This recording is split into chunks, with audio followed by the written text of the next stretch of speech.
Well, the United States announcing sanctions, this just in today, against two senior North Korean officials involved in the development of weapons of mass destruction, as North Korea's envoy at the UN wants Washington to back up the claim the North was behind the WannaCry ransomware attack, calling the allegation, quote, baseless provocation, claiming the United States is using it to create tension.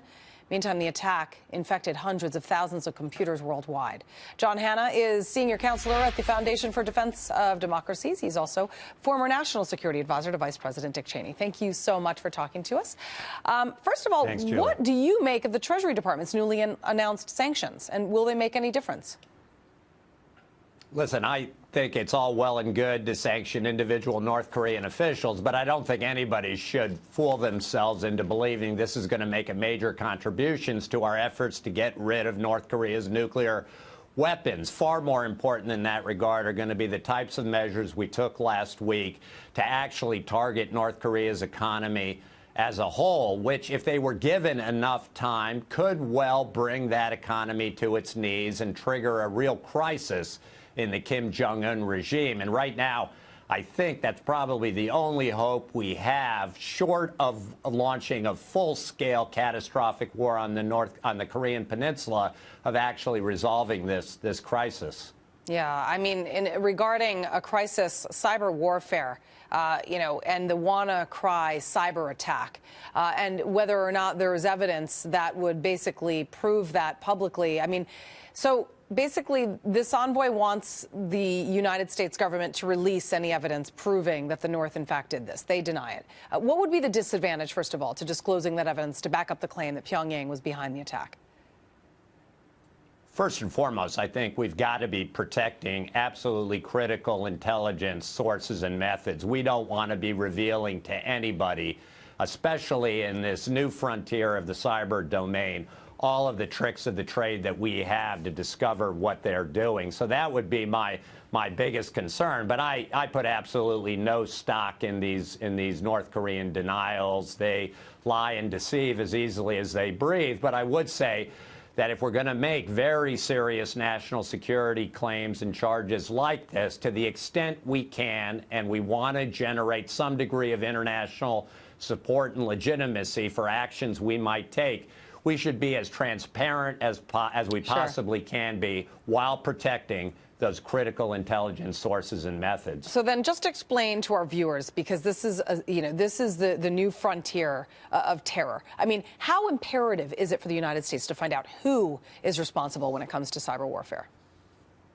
Oh, it's essential to be able to attribute these attacks. And again, this is an entirely new domain. There are no rules of the game in the cyberspace. So as quickly as possible, it's imperative that with rogue regimes like North Korea, we make clear that attacks like this will be met with swift and severe retaliation. They've got to understand that the very high price they're going to pay for these kinds of attacks is just not going to make it worth it to them. This is the essence of deterrence. We've done it for centuries on the conventional battlefield, for decades on the nuclear battlefield, and now we've got to get about the very serious business of establishing real deterrence on the cyber battlefield. Okay, I want to switch gears here, meantime, because there's a British ship escorted, basically escorting a Russian vessel, and it passed near UK territorial waters over Christmas. This is according to Britain's defense ministry, adding that Russian naval activity near Britain has increased in the holiday period as relations between Britain and Russia are strained over Moscow's annexation of Ukraine's Crimea. What does the accelerating patterns of Russia's military aggressiveness say about the Kremlin strategy, basically to create further conflict with NATO's borders? Yeah, this is part of a pattern we've seen in recent years, not only at sea, but on land. It is highly dangerous, in most cases very unprofessional. They could easily escalate through miscalculation or accident into full-blown hostilities. I think this is really part of a systematic Russian pattern, not only to raise doubts about the firmness and unity of key Western institutions like NATO, but of the United States itself, which is, of course, the leader of the West, which makes it absolutely essential that we and our allies respond to these incidents very firmly while trying as best we can to ensure that they don't spiral out of control. Right. And, you know, it's nothing new that relations between Britain and Russia are strained. I mean, that's been ongoing for quite some time. But after this latest incident, UK Defence Minister Gavin Williamson said in a statement basically he would, quote, not hesitate in defending our waters or tolerate any form of aggression. Moscow blames London for the poor state of relations between the two countries. It goes back and forth. Where does the U.S. fit in all of this, or does it? Or do we stay out?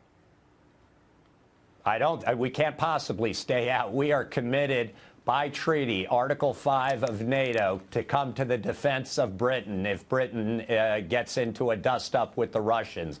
So we have got to be, as the leader of the NATO alliance, as the leader of the West, there together, mobilizing all our allies, again, very firmly, resolutely, but without trying to trigger and escalate this into a major crisis. We've got to let the Russians know that they face not just one member of NATO, they will face all of NATO if this continued aggression continues. All right, John Hanna, thank you very much. Appreciate it. Thank you.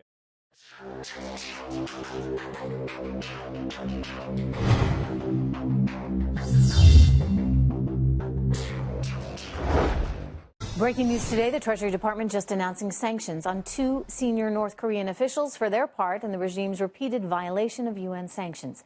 Treasury Secretary Mnuchin saying that targeting senior leaders with sanctions is part of a campaign to isolate the rogue regime and, quote, achieve a fully denuclearized Korean peninsula. Fox News strategic analyst Lieutenant Colonel Ralph Peters joins me now. And, Colonel, is that at all in the cards? Can we achieve a fully denuclearized North Korea?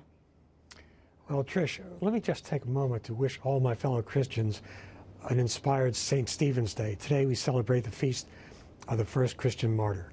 Now to North Korea, where there may be plenty of martyrs in time. The sanctions approved by the UN last week showed the good side of the UN, why it's useful to us at times. Because although Russia got them watered down a little bit toward the end, nonetheless, the cuts, the restrictions on export of North Korean coal, their primary export, on them sending slave laborers abroad, basically, to earn hard currency, restrictions on oil imports, that will really hurt. That's why North Korea is so angry. So that is good news. Anything that might possibly halt this short of military action is good news. But, so you like, I know what you like, and you've been a big advocate for the UN. You don't like what they're doing sometimes, you want them to contribute more, but you are ultimately an advocate for having some kind of world body up there that we can hopefully control to a certain extent and make sure that they're doing the right things. So I know you say that, but you know, it's not just the UN, right? Isn't there more that can be done economically here to make China do what we need them to do?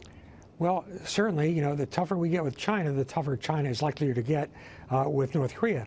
But, you know, as for the UN, it's got countless problems. But I think of the UN as an old friend who just gets drunk sometimes and does dumb stuff. But he's still my old friend. I can count on him when he's sober. And when the UN is sober, it does wise things like cracking down on North Korea to help prevent war. But then it throws the tantrums now and then, as it did last week on the vote for Jerusalem. Yes, Jerusalem. I mean, you as I were thrilled to see that we were willing to finally take a stand that many promises have been made on, but nobody bothered to come through with it until now, just recently. And now we've got Guatemala also saying that they'll put the embassy in Jerusalem. So, you know, more and more countries, 10 now, I believe, are recognizing it, and more will. But yeah, the UN up to its old tricks, and just, you know, Nikki Haley saying, okay, guys, we're shutting down the money spigot to the tune of $278 billion. Yeah, indeed, and that's a worthwhile thing, but I want to be clear to viewers, because the news today has been a bit hazy. This was not a sudden response to the anti-U.S. Jerusalem vote. these cuts have been, the $285 million, have been negotiated cuts. We've been working for quite a while now to try to get the UN, which is the poshest country club in the world, to crack down on lavish spending and concentrate on its core missions. And so that $285 million, believe it or not, is less than 5% of our budgetary contributions, but it does send us an important signal that, hey, you can't just waste the American taxpayers' money endlessly, and you've got to deliver results. So, and the results would be North Korea, in your view, right now. Yeah, and it's useful to have a world united at preventing a possible nuclear conflict. And again, although the Russians undercut us a little bit this time, even they finally got on board. So the UN, it's important to recognize its limitations. Don't expect perfection, but if you have realistic expectations, the UN is a useful tool for the United States when the chips are really down.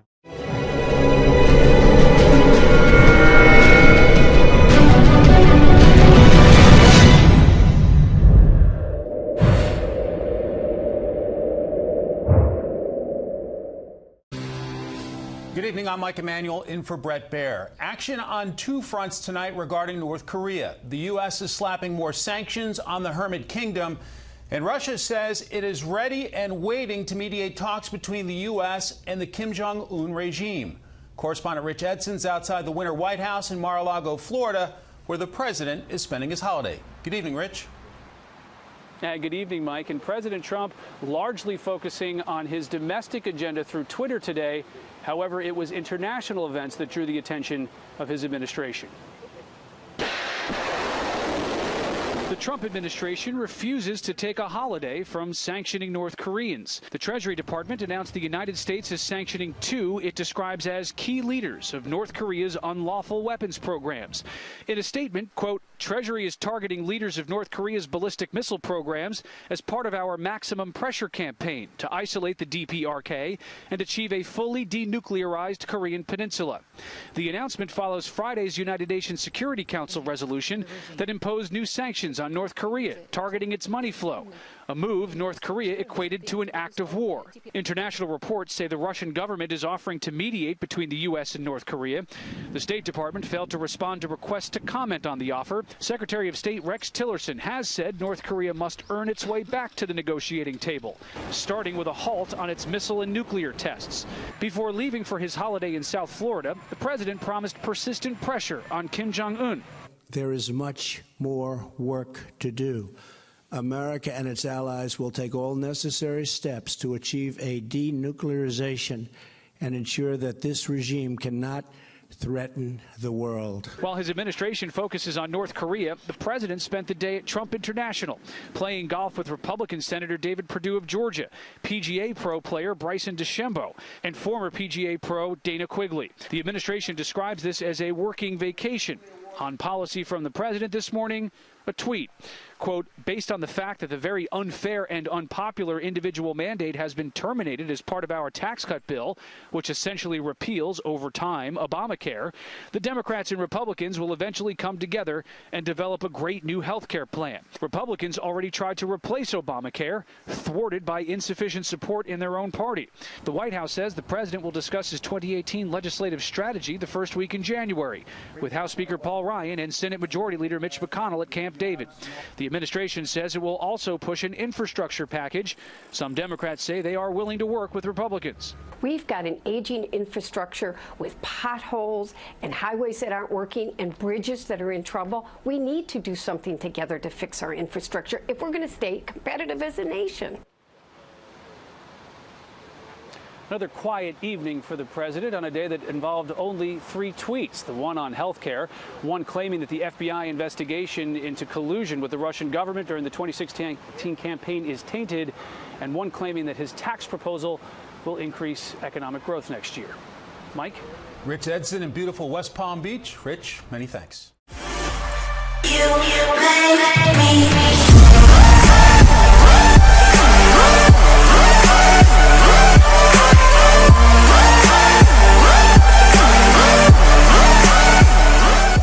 Create tension.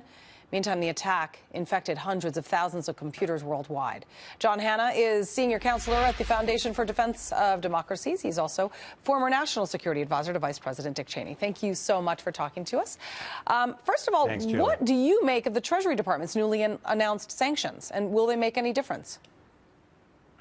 Listen, I think it's all well and good to sanction individual North Korean officials, but I don't think anybody should fool themselves into believing this is going to Back up the claim that Pyongyang was behind the attack.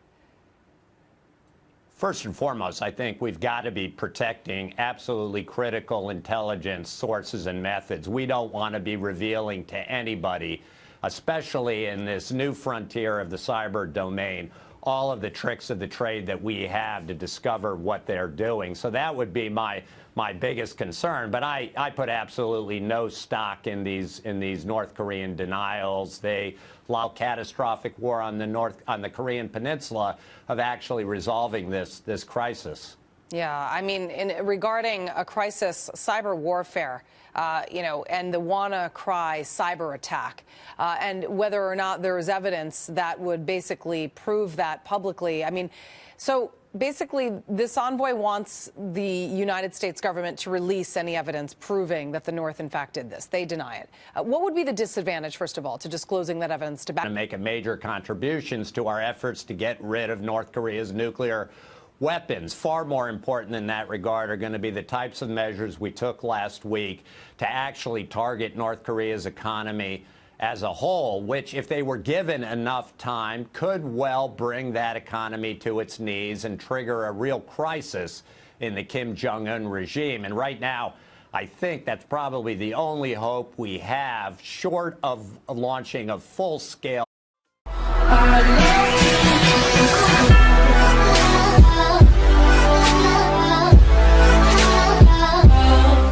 Well, the United States announcing sanctions, this just in today, against two senior North Korean officials involved in the development of weapons of mass destruction, as North Korea's envoy at the UN wants Washington to back up the claim the North was behind the WannaCry ransomware attack, calling the allegation, quote, baseless provocation, claiming the United States is using it to